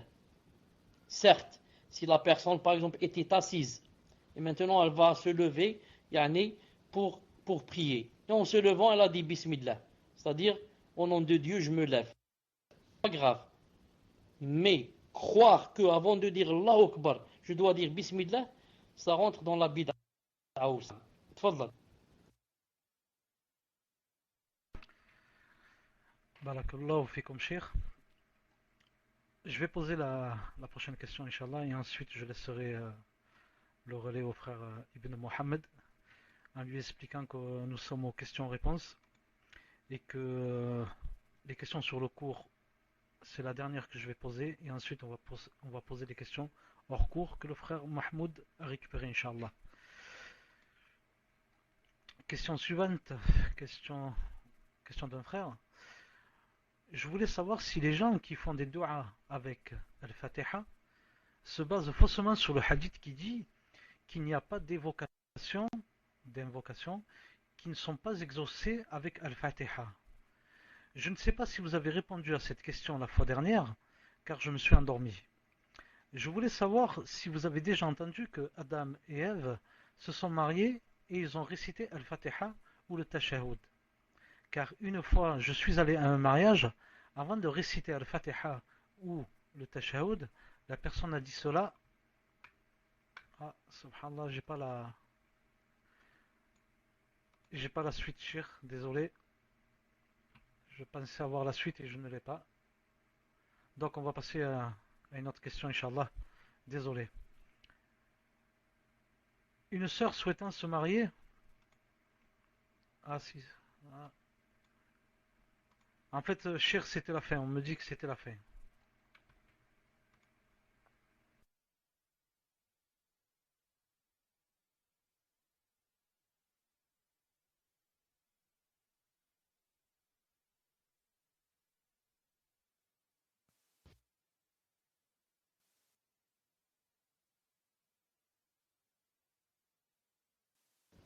Donc, je n'ai pas entendu la question, à part que ce que tu as dit sur Adam et Hawa quand ils se sont mariés, le Fatiha, etc. Tout ça, c'est pas vrai. La Fatiha n'existait pas encore. La Fatiha, Allah Ta'ala l'a fait descendre dans le Coran. Naam. Il n'y avait pas la Fatiha avant cela. Et tout ça, ce sont des contes. Ce sont des contes. Naam. Il n'y a rien d'authentique en ce sens. Naam. Tfadal.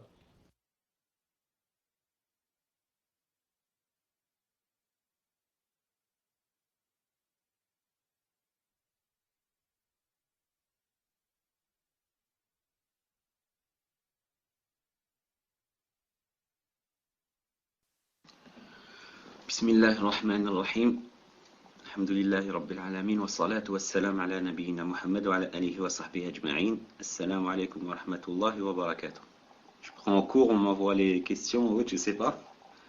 Pourquoi les frères ne veulent pas continuer à lire? Inch'Allah, pour ne pas perdre de temps. Donc, question d'un frère qui dit: une sœur souhaitant se marier voudrait savoir sur quel wali s'appuyer si son père est décédé. Elle a 6 frères, dont un qui prie, mais qui est en prison. Et ce frère ne veut pas qu'elle se marie sans raison. Et il la bat tous alors qu'elle ne fait rien sauf le ménage et les repas. Afin ne m'envoie rien, alors qu'elle ne fait rien sauf le ménage et les repas. Et elle a un oncle qui ne leur adresse plus la parole. Mais on ne sait pas si elle a fait la shahada ou non. Donc je vais répéter, cher. Son père est décédé. Elle a 6 frères, dont un qui prie, mais qui est en prison et qui ne veut pas qu'elle se marie. Ils la battent tous, alors qu'elle ne fait rien sauf le ménage et les repas. Et elle a un oncle qui ne leur adresse plus la parole, mais on ne sait pas s'il a fait la shahada ou non. Donc vers qui se tourner pour être son wali?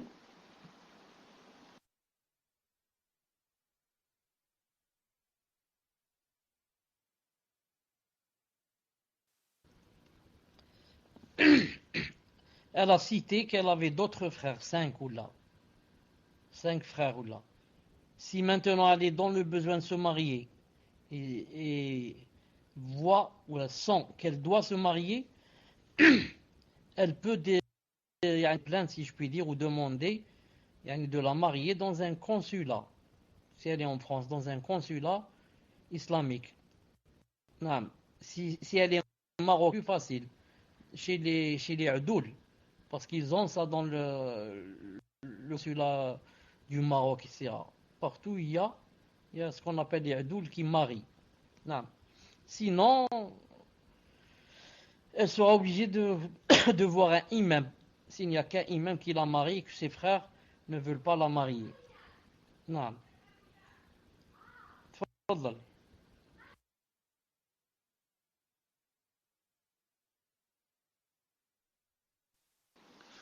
Barakallahu fikum, cher. Question suivante. Il y a un frère qui dit, donc il y a un message que je vous enverrai, Inch'Allah, cher. Car vous avez remarqué, cher, je ne vous lis plus les invocations des frères et des sœurs ni leurs messages. Et j'estime que si leurs invocations sont vraiment sincères, le fait qu'ils les fassent seuls et qu'ils se tournent vers Allah Azza wa Jalla pour les faire, c'est plus pertinent, je pense, cher, que de les envoyer ici, qu'on les lise à travers le salon, etc. Alhamdulillah, donc j'ai bien fait. En tout cas, barakallahu fikum, donc on lit tout ça et jazakumullahu khaira pour ces messages très touchants. Et donc la question, cher, donc il pose la question d'un frère qui dit: j'ai été pris en stage dans une société. Après réflexion, j'ai compris que le directeur de la société m'a pris en stage parce qu'il connaissait mon père et qu'il l'appréciait. À l'issue du stage, il se pourrait que je sois engagé. J'ai peur que l'on ne crée un poste pour moi juste parce que je suis le fils d'un tel. Dans ce cas, je ne pense pas que ce soit un poste halal, cher. Et même je crains que le stage que je suis actuellement en train de passer ne soit pas halal. Qu'est-ce que vous en pensez, cher?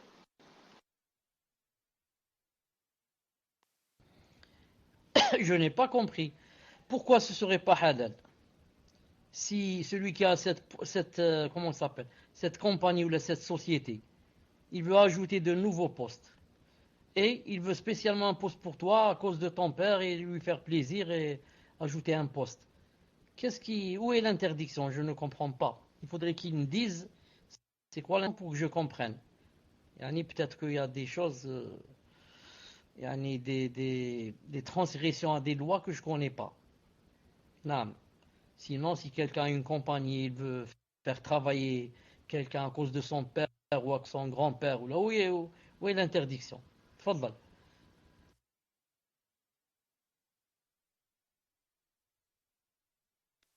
Allahu a'lam, cher. Je pense que lui, il estime justement que comme il n'est pas pris pour ses compétences, mais uniquement pour son père, C'est comme si c'était ma'rifa ou autre et que peut-être ça n'est pas licite, mais en attendant donc plus de précision, je vous lis la question suivante, cher. Et si les frères Fawzi et Mahmoud peuvent se mettre d'accord pour savoir qui m'envoie les questions, parce que j'en reçois des deux côtés. Donc mettez-vous d'accord, barakallahu fikum. Et donc la question du frère est, un frère m'a dit qu'il avait lu que Cheikh al-Islam, Ibn Taymiyyah, rahimahullah, avait dit qu'il était souhaitable que la fille se fasse exciser, c'est-à-dire la circoncision de la femme. Je voulais avoir quelques explications là-dessus et l'avis de tous les savants de la Sunna concernant ce sujet-là. Et quel est l'avis le plus fort, cher? Pour regrouper l'avis de tous les savants, c'est un peu difficile, mais si vous pouvez me dire, cher, quels sont les différents avis par rapport à l'excision, et c'est eux qui semblent le plus fort. Barakallah, fait comme cher.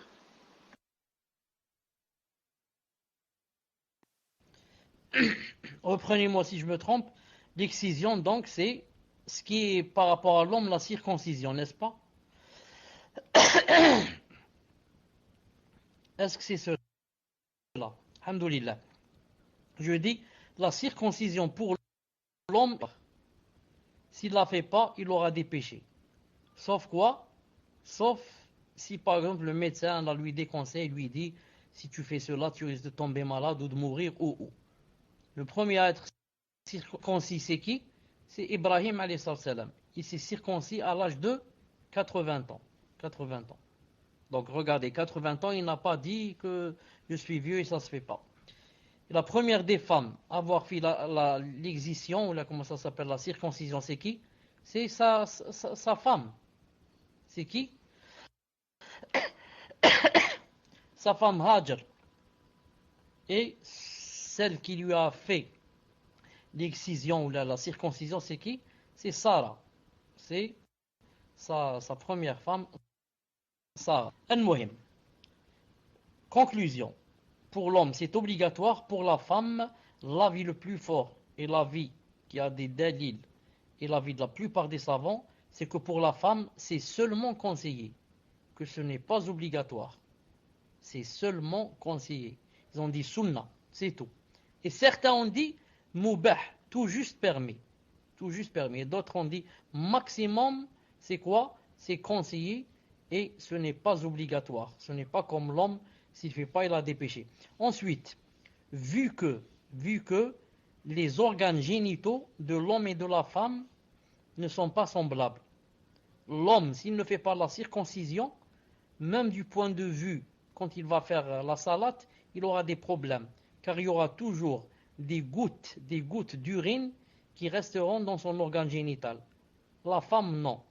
Car l'organe génital de l'homme, s'il ne lui enlève pas la partie qui est en plus, qu'on fait pendant la circoncision, il va rester des gouttes d'urine dans cette partie-là. Et quand il va prier, il risque donc que sa salate ne soit pas valide. La femme n'a pas ce problème. Donc même question de salate, elle n'a pas ce problème. Et ensuite, même question de maladie, les gouttes qui vont rester dans cette partie qui n'a pas enlevé, ça peut, ces gouttes, ça peut se transformer en un microbe et ça peut aller même très grave. Naam. Tfaddal.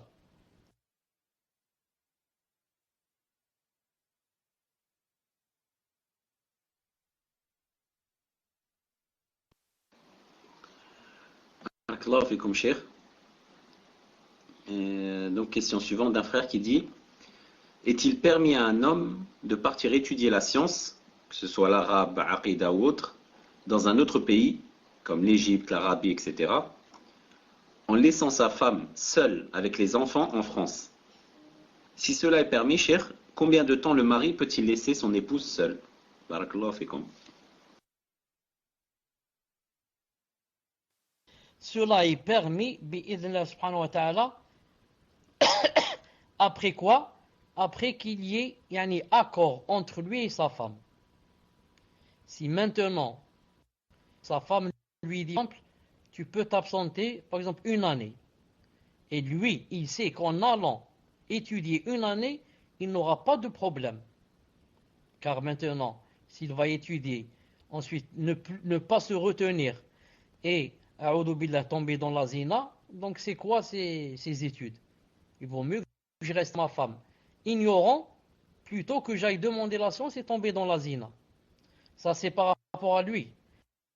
Mais s'il sait que en allant étudier, lui il se retient, masha'Allah, et que elle, à cause de lui, elle va tomber dans la zina, a'udhu billah. Donc à quoi ça sert que j'aille, que je devienne savant et que ma femme tombe dans la zina?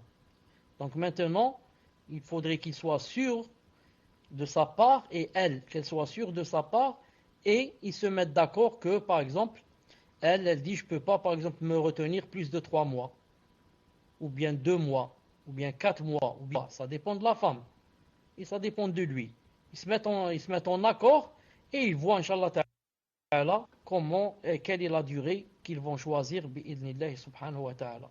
Voilà la réponse, Inch'Allah Ta'ala. Tfadlal. Car les hommes et les femmes ne sont pas tous et toutes pareils. Il y en a qui se retiennent facilement, et il y en a qui ne peuvent pas se retenir. Naam, tfadlal. Barakallahu fikum, Cheikh. Je tiens juste à faire une petite précision. Quand je parlais tout à l'heure des invocations, je disais pas que vous n'étiez pas sincère. Ce que je voulais dire, c'est que faites-les de préférence en vous tournant vers Allah Azza wa Jal dans sujoud ou autre. C'est-à-dire, quand vous êtes seul avec Allah Azza wa Jal, faites des invocations sincères, que ce soit pour vous, pour l'ensemble de la communauté, en même temps pour Cheikh. Et quand c'est fait ainsi, en plus, bi'nillah al-malaika vont dire Amin, et pour vous la même chose. Donc tout le monde est gagnant, bi'nillah Azza wa Jal. Et donc, question suivante, question d'un frère qui dit j'ai mon oncle maternel qui est dans la secte des Tablir. Dois-je quand même arrêter de le visiter et de l'appeler Cheikh? Barakallahu fikum.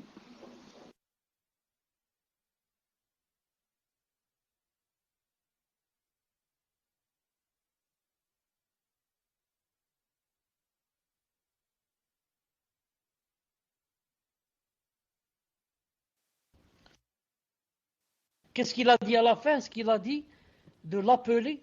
Est-ce qu'il veut dire que j'arrête de l'appeler par téléphone?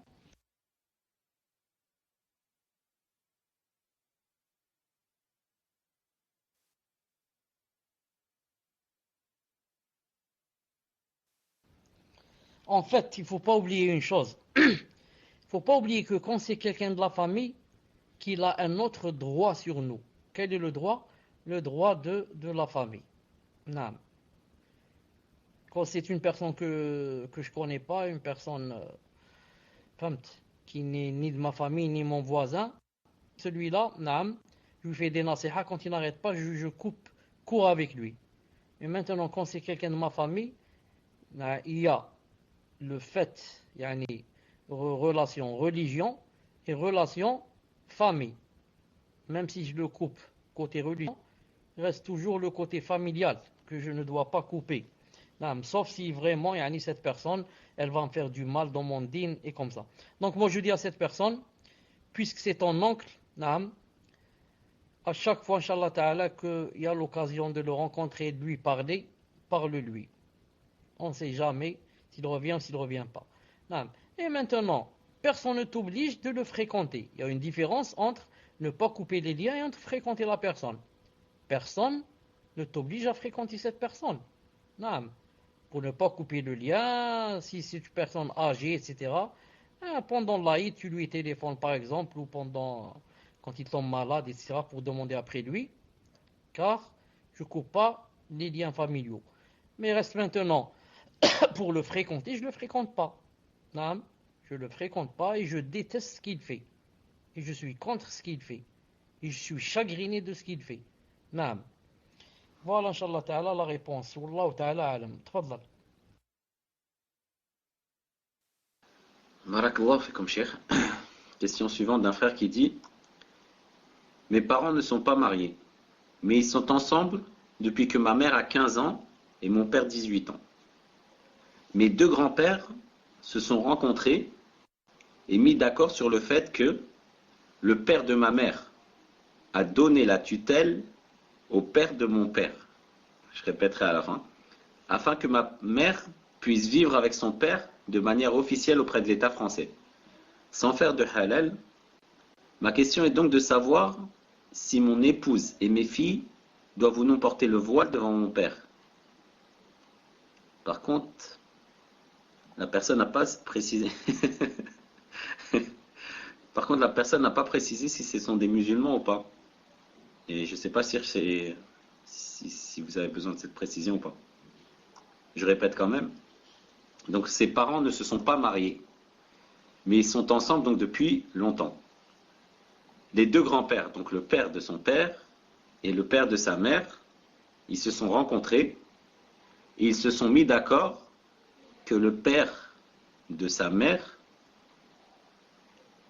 a donné la tutelle au père de son père, afin que sa mère puisse vivre avec son père de manière officielle auprès de l'État français.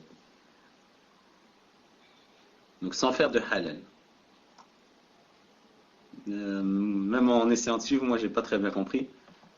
Mais cher, je sais pas si vous avez compris. Je la mets dans le salon. C'est mieux.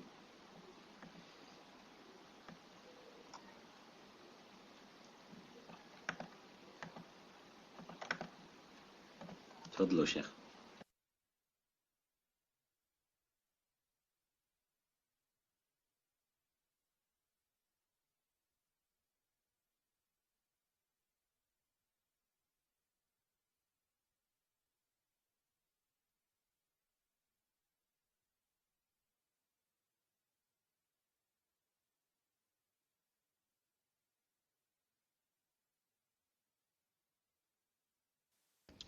طيب, tout le monde sait que, donc son grand-père, non, tout le monde sait que deux personnes vivent ensemble sans se marier et qu'ils ont des enfants, que la plupart des savants disent que ce ne sont pas leurs enfants. Ce sont des enfants biologiques, ou alors les parents sont des parents biologiques. Ou alors, disons, le père est un père biologique, pas la mère. La mère, c'est toujours la mère. Non. Même si une femme, même si elle a fait zina, sa fille, c'est sa fille.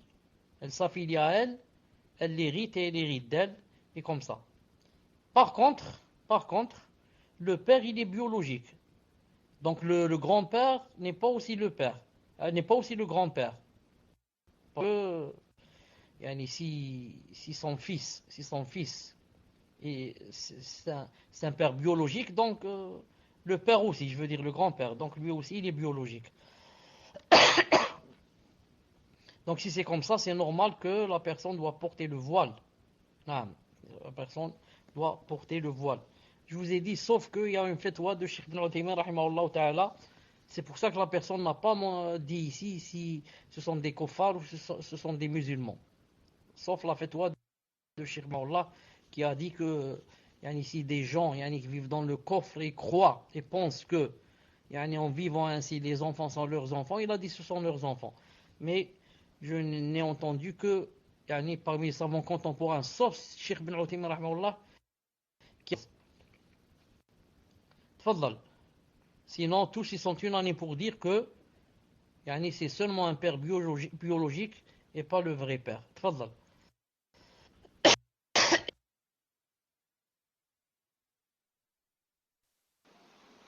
Barakallahu fikum cher. Question suivante d'une sœur qui dit: j'aimerais savoir si cela est permis à la femme d'aider son prétendant afin de regrouper de l'argent pour payer la dot. Les parents du frère lui ont imposé une somme et il n'a pas les moyens de trouver tout cet argent puisqu'il ne travaille pas. Le frère et la sœur n'arrivent malheureusement pas à patienter. Donc est-ce légiféré de faire cela sans en parler à son tuteur, sachant que du côté de la sœur, il y a eu quelques problèmes également. Barakallahu fikum cher. Afwan, j'ai pas entendu. J'ai pas entendu le début. Qu'est-ce que tu as dit au début? Donc la sœur demande si c'est permis à la femme d'aider ceux qui est venu la demander en mariage, de regrouper la somme pour payer la dot, car les parents du frère lui ont imposé une somme. C'est les parents du frère qui ont imposé une somme et il n'a pas les moyens de trouver tout cet argent. Donc apparemment ce sont ses parents à lui qui lui ont imposé de trouver une somme avant de se marier. il n'a pas encore regroupé cette somme, il n'a pas les moyens de regrouper cette somme, et elle veut savoir si elle peut l'aider, elle, à regrouper. Mais ce qui est bizarre, cher, c'est qu'elle dit pour payer la dot. Et donc c'est les parents du frère qui imposent la dot de la sœur. C'est ça que j'ai pas très bien compris, et je sais pas si vous aussi, cher.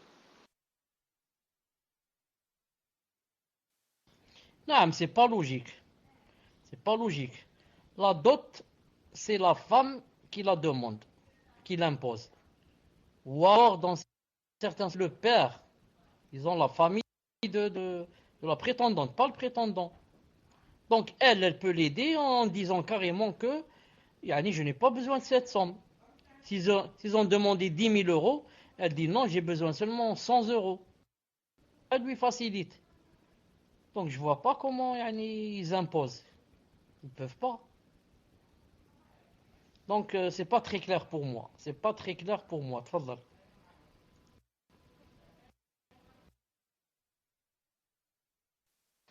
Naam, naam. Donc on demande à la sœur si elle peut apporter des précisions. Inch'Allah khaira. Et tfadal akhi Fouzi, apparemment il a une question sur le cours. Assalamu alaikum, est-ce qu'il y a du sang?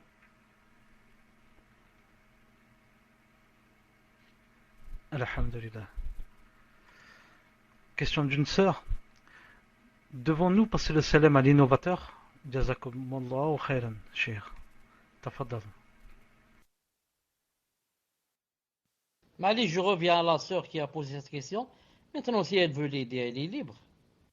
Non, si elle a par exemple de l'argent de côté, et elle veut lui en donner pour que lui il donne, yani, personne ne peut lui interdire cela. Non. Si moi par exemple j'ai de l'argent, je vais donner à une personne. Non.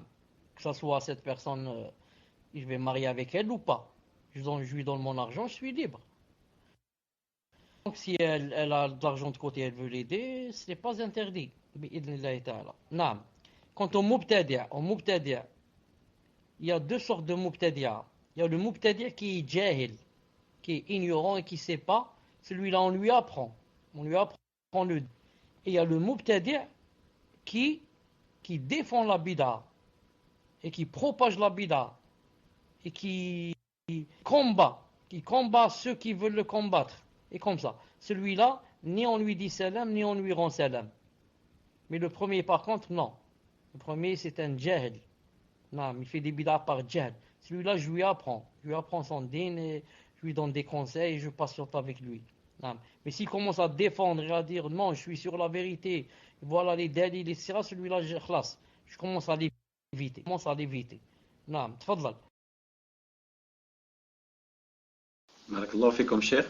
Question suivante d'un frère qui dit: comment reconnaître rapidement si la personne est une personne de l'innovation? Car souvent nous ne savons pas tout de suite, donc il nous arrive de rester avec cette personne sans savoir.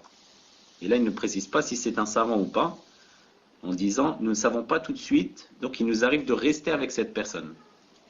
Fadlo cher. Toi, quand tu as découvert après que cette personne était une innovatrice, non, parce que tu ne peux pas découvrir les choses qui sont cachées. Mais maintenant que tu as su que cette personne est une innovatrice, si tu peux d'abord établir la preuve sur elle et lui donner des nasihas, ce serait mieux. Mais ce n'est pas obligé. Et si tu ne peux pas, tu l'évites. Mais il faut que tu sois sûr que c'est une bid'a, que ce n'est pas un péché. Car toute bid'a est un péché. Et pas tout péché est une bid'a. Il faut bien faire la différence entre bid'a, pour ne pas lui parler, etc., et entre péché seulement. Il faut bien connaître la différence entre les deux, Inch'Allah Ta'ala. Naam, tfaddal. Naam, cher, barakallahu fikum. Question suivante, question d'une sœur qui dit: pouvez-vous réexpliquer rapidement, cher, le troisième point du cours, qui est l'intérêt des gens, le délaissement de la prière mortuaire sur l'endetté? J'ai pas compris, qu'est-ce que je dois faire? Qu'est-ce qu'elle me demande de faire? Elle dit de réexpliquer rapidement le troisième point du cours, qui est le délaissement de la prière mortuaire sur l'endetté. Je résume très vite, je dis. Pourquoi les savants disent qu'on doit s'exiler? On doit s'exiler de quelqu'un qui fait la bid'a. Pourquoi? Ils ont dit car il y a trois intérêts. Premièrement, l'intérêt du mubtadi' lui-même, c'est pour qu'il revienne vers Allah subhanahu wa ta'ala. Deuxièmement, l'intérêt de celui qui veut l'exiler, du sunni qui veut l'exiler. C'est pour ses intérêts, pour qu'il ne soit pas influencé par lui, car quand je reste avec lui, il va m'enfumer, comme j'ai dit tout à l'heure, ou bien il va me brûler. Mais moi, en m'éloignant de lui, alhamdoulilah, je préserve mon din et ma aqidah et mon cœur. Maintenant, le deuxième intérêt, c'est la personne qui demande qu'on explique ce troisième, c'est, on a dit, l'intérêt des gens. Le prophète, sallallahu alayhi wa sallam, ne priait pas sur l'endetté au début de l'islam. Pourquoi? Maintenant, quand il ne va pas prier sur lui, les gens vont quoi? Dire, ah, donc c'est difficile de mourir avec des dettes. Donc, moi je ne vais plus m'endetter. Donc, c'est l'intérêt des gens, pour que les gens ne s'endettent pas. La même chose ici pour le mubtadi'. Quand je mis, les gens vont dire, ah, donc c'est difficile la bid'a. Donc moi je vais me préserver de la bid'a. Donc moi je vais apprendre mon din et apprendre la... Donc moi je vais faire des efforts pour m'éloigner de la bid'a et des mubtadi'a. Si je deviens, les gens vont me quitter, ils ne vont plus me parler, ils vont me délaisser, comme le prophète sallam délaissait la personne qui faisait des dettes. Donc en ce sens, voilà l'intérêt des gens. Vous avez compris? Pour que les gens s'éloignent de la bid'a et s'éloignent des mubtadi'a. Demande à la personne si elle a compris, Inch'Allah Ta'ala. Ne pose pas de questions, demande seulement à la personne si elle a compris maintenant, Inch'Allah Ta'ala. Naam, Cheikh, donc on va demander ça. Alors il faut oser, si tu peux demander, vu que tu as le pseudo droit. Est-ce que vous avez répondu? Car je me suis déconnecté. Est-ce que vous avez répondu?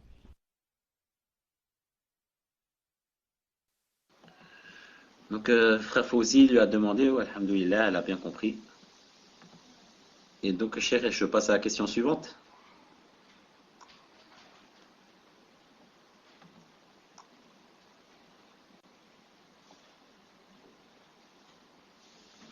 Tfadlo, Cheikh.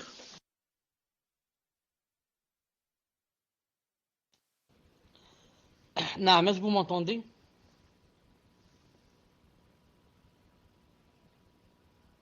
Alhamdoulilah. Donc, Inch'Allah, on va s'arrêter ici parce que je suis fatigué, je n'ai pas encore mangé et on a dépassé 1 heure, Inch'Allah Ta'ala. Subhanakallahumma bihamdik, ashhadu an la ilaha illa ant, astaghfiruka wa atubu ilayk. Assalamu alaikum wa rahmatullahi wa barakatuh. J'espère que vous m'en voulez pas si je m'arrête. Naam. Assalamu alaikum wa rahmatullahi wa barakatuh.